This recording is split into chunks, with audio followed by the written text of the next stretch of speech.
Hello and welcome back to Machio Reads. My name is Kiersten Michele. I am a fantasy author and massive bookworm, which I think I'm about to prove today. So I'm going to go through the books that I read over the course of September, which in total ended up being about 16 books. In part because we were on vacation for 2 weeks. So there was a lot of reading on the plane and public transportation. I'm going to give myself that excuse for why I read so much. I was gonna only talk about the books that I loved, and then I started looking at them and I was like, I couldn't choose top 5 or 10. I'm just gonna talk about them all.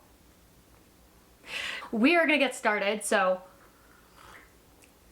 I'm also very excited. It is fall. I have my tea and mug.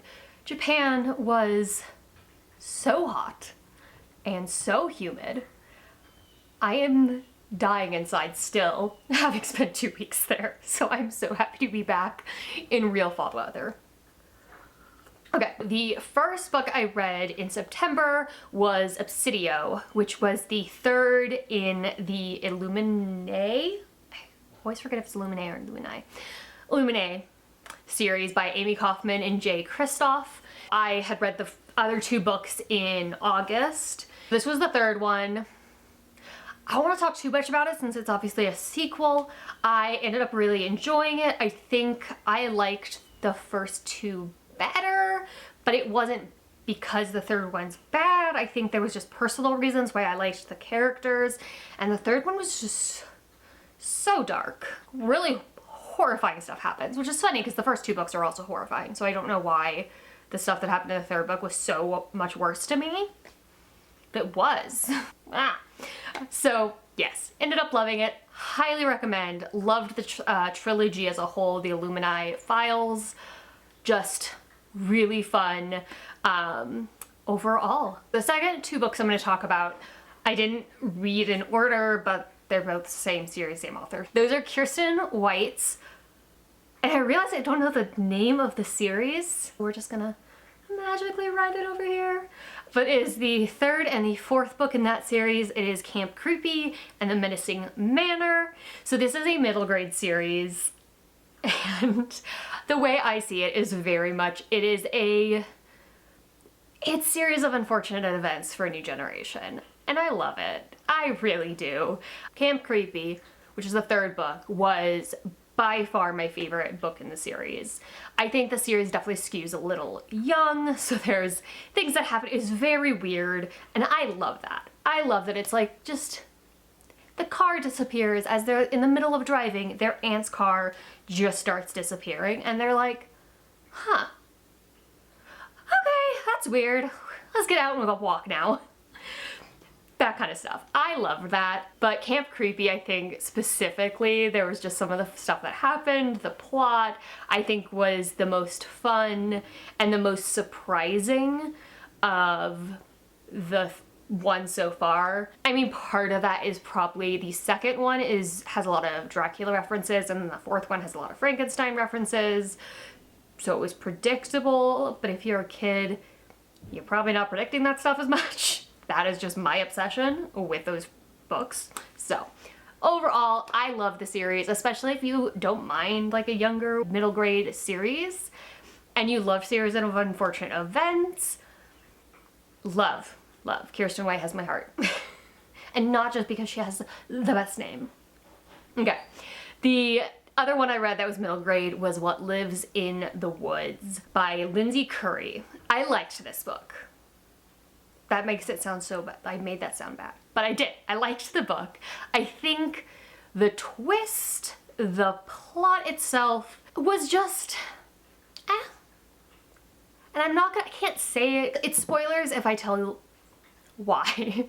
But I just feel like the end was a little bit like, oh, okay.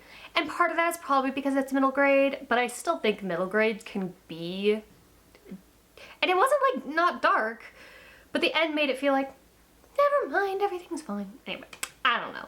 I just think I was not a huge fan of the twist, but the story as a whole, the writing, the atmosphere, very fun. Loved it. Would recommend to kids. The next one I'm going to talk about was my slow foray into contemporary romance books. And that was Boyfriend Material by Alex Hall. I was recommended this based on From a Random Stranger on BookTube or Bookstagram, because that's how recommendations in my life work. But I was recommended it for the mental health representation and the relationship trauma attachment stuff. And as a therapist, I can see, yeah, these characters, therapy. So much therapy is needed. But yes, I'm not a huge contemporary romance fan, but I did enjoy the book. I thought it was very fun. It was slow, but slow in the way that I feel like all contemporary romance books are to me, where especially once they start getting together and they start flirting and you're just like, oh my god, I get it, you're together, what's gonna happen? Move on. This is me problem, I know. So I enjoyed it overall though, and I definitely loved the representation of anxiety and attachment issues and just trauma in relationship with family. Very well done. Okay, the next one was another romance, but very different vibes. That was Immortality by Dana Schwartz, which is a sequel to Anatomy, a love story by Dana Schwartz. This series takes place in, I feel like I always say Victorian England, and I feel like that probably isn't accurate. I'm probably like disappointing my history teacher somewhere. Victoria, England. But it is about a girl who wants to be a doctor, which obviously is not okay back then. And so the first book is her trying to really work her way into being, kind of passing the test to be a doctor, pretending to be a boy at parts, gets caught, has to find another way to learn, aka get bodies to experiment on. So she meets a gravedigger, sparks fly, very good. The first book broke my heart. The second book pieced it together very slowly. Very slowly. I'm not going to talk too much about the second book. I really enjoyed it. I really liked it. It felt very different from the first one while still feeling like a good follow-up. It expanded on some of the world building and the magic, because it is fantasy. There are magical elements to this. Fantasy, sci-fi. I loved it though. I think I liked the first one a little more, which is funny because the first one tore my heart out and stomped on it. The second one was a strong follow-up, and if you loved the first, 100% read the second one. And if you haven't read the first, read them both. I love them. Also, the covers are amazing. I did not even realize until I was probably the majority of the way through the first book that it's a girl in a dress. The heart on the cover is a girl in a dress, and then the second one is a brain. I was probably an idiot for not noticing. But I was reading on ebook and audiobook, and so I was looking at like this big. I'm gonna give myself that excuse. Anyways, next book, another YA fantasy that I read was A Door in the Dark, and that was by, oh, I'm gonna get this one wrong. That was by Scott Reintgen.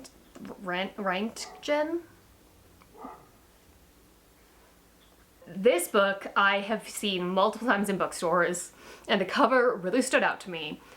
The description of the story was kind of like, whatever. So I never bought it. And then as we're about to go on the trip to Japan, I was breezing through the library just looking at what books are available. And the book happened to be available. And I was like, fine. Might as well. I keep looking at it because the cover just keeps drawing my attention. So I ended up reading it 3 days. It's good. It's good. It is... I think some people might say, oh, it's very predictable because it is a stereotypical young adult fantasy story. But I just don't think that's a complaint. It's not predictable. It's just, it feels very comfortable. You're like, yes, I've read the story before, but I don't know these characters. I don't know exactly what's gonna happen. It's just familiar feeling. The world building is really fun. The way the magic system works is really interesting. So it is, they have magic, but they have an allotment of how much magic they can do, and you have to get the magic allotted to you to then use it. And so you can run out of magic and then you are helpless. Really interesting. I think that was a really unique aspect to the magic system that I haven't really seen before. A very kind of concrete, hard magic piece. I thought that was really interesting. The story overall, once again, was great. It took me like 3 days to read it.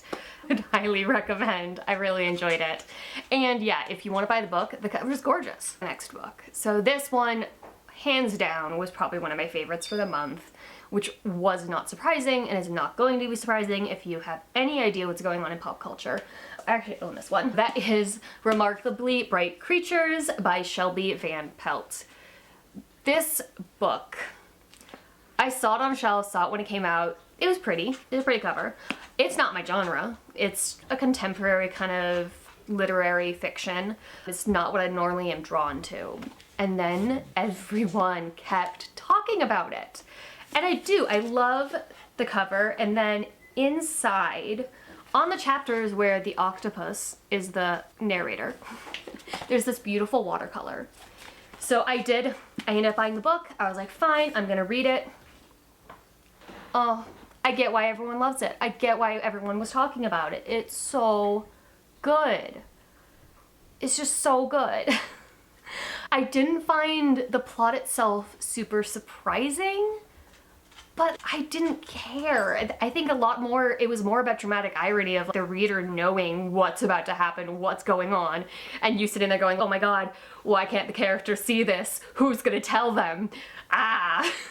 I really enjoyed it. I thought it was just very sweet. It made me tear up multiple times.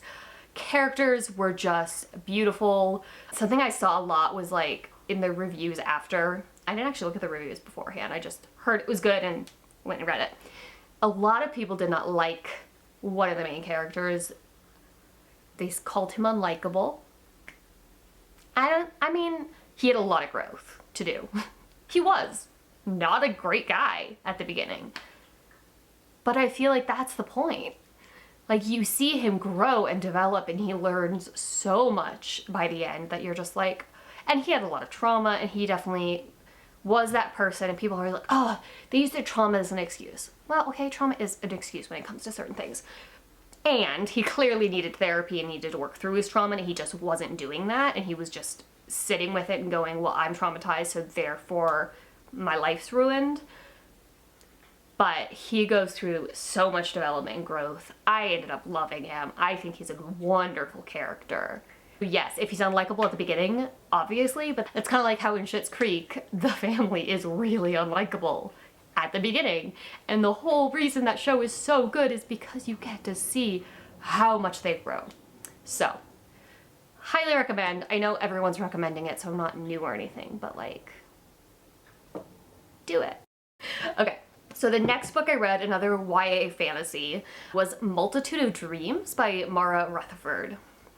This was such an interesting book. In all honesty, I don't even think I knew what the book was really about. I saw the cover, saw it was a young adult fantasy. It was so fun. So weird. Very unique fantasy. I loved it. Yeah, I don't want to say much about it because I feel like there's some spoilers, but I thought it was really fun. It was really interesting because it's about a plague in this country, and certain people got locked away, certain people survived on the outside, and then there's also this underlying kind of racism around Judaism and the Jewish people, and like taking on past issues where Jewish people were blamed for plagues. And so that's kind of interwoven in that. One of the main characters is Jewish, but there's all this other stuff going on too, and it's just, it has layers. It has a multitude of layers. So I really enjoyed it though. I would definitely recommend, especially if you like YA fantasy and you're cool with a little bit of horror elements to it. It's perfect for the Halloween season, or just like fall in general, I think. Speaking of the Halloween season, one of the other books that I read this past month was Dead 11 by Jimmy Juliano. So, I am not a horror book reader. I really love some horror books, so I'm starting to get into some horror, especially like young adult horror. That's kind of like vibes. I've also been reading a lot of Grady Hendrix books. His are hit and miss, because some of them, so yeah, I was a little scared about this one. It actually was not too bad in terms of the horror scary, oh my god, someone help me, element. It was what I wanted in terms of the vibes, in terms of the references. It's not set in the 90s, it's set in modern day, but in an island that's obsessed with the 90s and keeps pretending that it is a specific day in the 90s. And it's the mystery of why that is. It is about a man trying to find his sister. The sister, you're also getting from her perspective, and she's trying to figure out what's going on right before she disappears. Very cool, a lot of different perspectives. I really enjoyed. There was 3 main characters, and then you'd every once in a while, every like few chapters, you get another character's perspective for just a chapter. But it was really cool because you got to experience other parts of the island and other families. I really enjoyed it. It was interesting. The horror elements were not too bad, but they were bad. Like it's an adult book, but it wasn't like How to Sell a Haunted House, which made me want to burn the book. I would recommend, especially for horror fans. I haven't read Stephen King, but I think this is probably good for people who like Stephen King. Most random recommendation ever. But yes, I really enjoyed it. Okay, apparently I'm going through all the books that I own right now. So the next book that I read was Divine Rivals by Rebecca Ross. And this book has taken Bookstagram, Book Talk by storm. I feel like once the Fourth Wing kind of died down, this is what took over. I already wanted to read this, and then also I got it on Fairy Loot, and it's a beautiful edition from Fairy Loot. I didn't know what to expect going in, because the description of it is, there is a war of gods, and the 2 main characters are rival news, what are they, columnists? I'm still jet lagged. So the main characters are rival columnists for newspapers, and they are now going and reporting on the war. So yeah, it's weird. And it is weird because it is this fantasy book, but it also is very much inspired by like the World War I era. And so it's high fantasy with these gods and creatures and then typewriters. And it was really cool. And the story itself is so sweet. I get why everyone is obsessed with it. It also ends on one of those notes where you're just like, you. I'm glad the second book's coming out soon.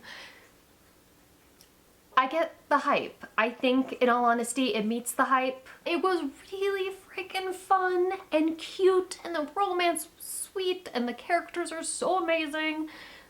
So yeah, like if that sounds good to you, it's good. The next book that I read, which has been on my TBR for probably literal years, and that is A Darker Shade of Magic by V. Schwab. This is a book that I feel like I can't believe I haven't read it yet, because yeah, it's my genre, it's my thing, it's really popular. I do love V. Schwab. I just never got around to it. And so once again, as we were going towards our trip, I was looking at what was available at the library, and it was available. I loved it. There was definitely, it was slow at some times. The beginning was a little bit, I wouldn't say rough, it was just slow at the beginning. But then once you got into it, oh, really like the characters, really curious to see where it goes. There was a couple twists in there that I was like, or twists, I guess, that are probably coming in like the second book that I'm pretty sure you're supposed to already have predicted. I don't think I'm like special for having predicted this specific twist, but I'm really excited to see where things go. Definitely gonna finish that series, or at least read the second one at this point, and yeah, we'll see kind of how things go from there. Next one is The House of Roots and Ruin by Erin A. Craig. This is a follow-up. It's kind of a sequel, but it feels more of a follow-up than a sequel to The House of Salt and Sorrow, which is one of my favorite YA horror books. That book literally gave me nightmares, which is hilarious. It was just the twist in that book tore me up and spit me out. I didn't see it coming, and I was like traumatized. This is why I don't read horror books, y'all. But I really loved it. 12 Dancing Princesses is also just one of those fairy tales that I fell in love with when I was younger. One of the fairy tale books I owned growing up had that story in it, and I just fell in love with it. So I loved, because I feel like no one talks about that fairy tale. And then she wrote this like book based on it. I was like, ooh, House of Roots and Ruin had a lot to live up to. I don't know if it completely lived up to it. I don't think the twists in this caught me by surprise as much. It wasn't like, I don't think it was supposed to. I think reading it, I was like, it very much clear as the reader that you're going through and you're just like, main character, get the F out of there. What are you doing? Are you stupid? I just like, I get why. Very well developed character and why she stayed. But there was times that I was just like, girl, pick up on some of these weird hints. Like, so, not as good as the first for me, or it didn't hit me as strongly as the first, but I still really enjoyed it. What it was about, it is this dark, twisted manor, gothic around plants and experimenting around plants and hybrids, and it was just very cool. So highly recommend. But seriously, if you haven't read House of Salt and Sorrows, that book, so good. My cat agrees. So the next book I read is also a sequel, and it was actually a book that I DNF'd like a year ago. And this is why I don't say I DNF books, because a lot of times I just stop. I get bored, or my mood changes, or my library loan runs out. And so this was just one of those ones where I was like partway through and my library loan ran out, and I was kind of like, I'm not in the mood for YA fantasy anymore. I want to read other stuff. So I never got back to it. Anyways, I should probably talk about it. The Heart of Betrayal by Mary Pearson. So this was the second in the Remnants Chronicles. Dance of Thieves is one of my favorite duologies in series in general. I find it very funny because if you look online, everyone talks about how you need to read the Remnants Chronicles before Dance of Thieves. Whatever.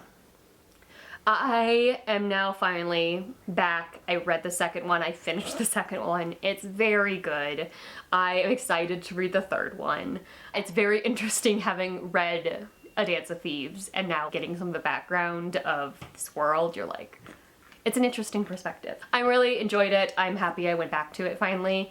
And yeah, proof that when I DNF books, 90% of the time it's not because I'm not gonna like them. I just have ADHD. And I'm a mood reader. Combo combined, not great. The next book, I think, might take, along with Divine Rivals and Remarkably Bright Creatures, this might take the top like 3 spots of best books I read this past month. Yes, my cat's sitting in my lap. I don't know if you can see him. Okay, so this is the Traveling Cat Chronicles by Hiro Arikawa. This book, I knew it was probably gonna make me cry just reading what it was about. It is about a man who goes on kind of this road trip with his cat around Japan. That's why I bought it for my trip to Japan. It's about him exploring parts of Japan and meeting all his old friends. And you're like reading it, the beginning, the like intro, and you're like, this book's gonna make me cry. And the book made me cry multiple times. It was really good though. Absolutely loved it. One of my favorite books of the year so far. There was just so many good quotes. You parts of it are from the human perspective, but parts of it are from the cat's perspective, and this cat has so much sass. It's exactly what you expect a cat to be like, where it's like people are trying to pet him and he's like, excuse me, did I give you permission to touch my tail? Why are you being offended that I tried to bite you? You tried to touch my tail. I loved it. So it was very cute, humorous, made me laugh a lot, and then it made me cry, and it was beautiful, and I have no regrets. But yes, just know, very good book. Okay, and then the last book that I read of the month, or the last book I finished, because I definitely started a bunch more because we were flying back from Japan on the 30th. So I have a bunch of books that I finished in the last few days before filming this. We're not going to talk about those though. So the last book that I finished in September was Silver Nitrate by Silvia Morena-Garcia. And this book was everything I wanted it to be. This is a book where I very much did not read the front flap. I knew what it was about generally. I follow her on Instagram and she talked a lot about it. She showed pictures and I was like, this is awesome.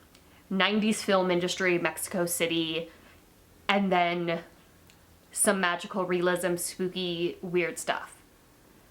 It was so good. I finished it and immediately was like, yeah, I'm gonna read that again. I just want to read it again.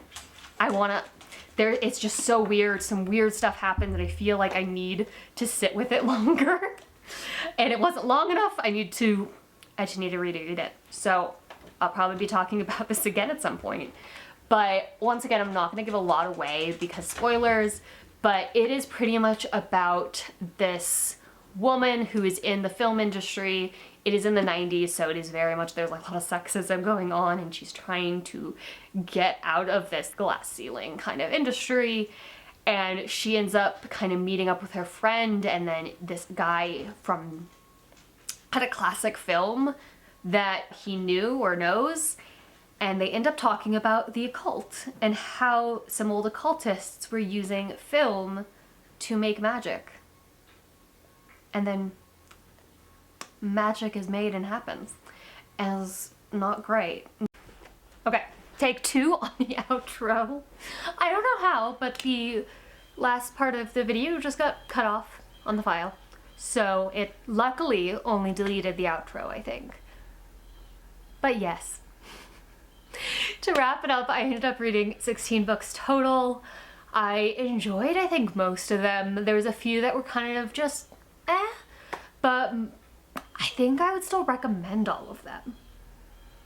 So yeah, I really enjoyed this month, and I'm probably not going to read as much next month because I will not be on vacation, and I really need to get back to focusing on writing because that has been messy with the trip and travel.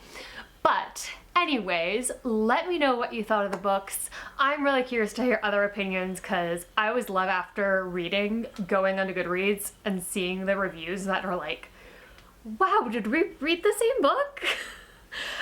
So yeah, like, subscribe, stick around for the end, and I have some really cute videos from Japan. But yeah, other than that, we'll see you next week.